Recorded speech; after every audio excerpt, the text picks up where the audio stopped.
Rreth 18% e nxënësve kanë përjetuar bullizëm gjatë vitit 2024 në shkollat e Shkodrës. Shifra bëhet e ditur nga psikologu Fation Taipi, i cili e konsideron alarmante. Shfaqja e bullizmit bëhet edhe përmes teknologjisë e rrjeteve sociale, ku 43% e formave të bullizmit është ai kibernetik.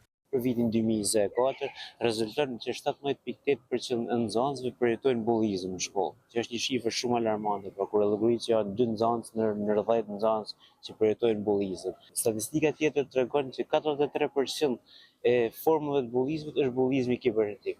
Më tej, psikologu Taipi bëri me dije se ka një tendencë në rritje të raportimit për bullizmin, sidomos nga gjimnazistët.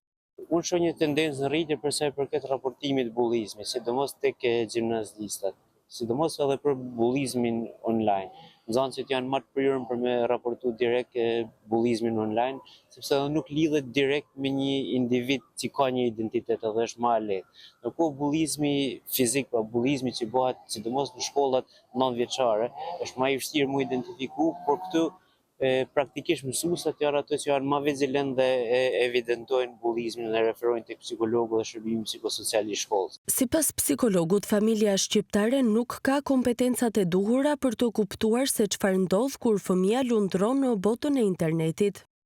Më e rëndësishme është që prindit të jetë aty kur fëmia lund, të shprehin interesin e fëmijës se unë jam duke luajtur me ty për me kuptuar se çfarë është ndodh.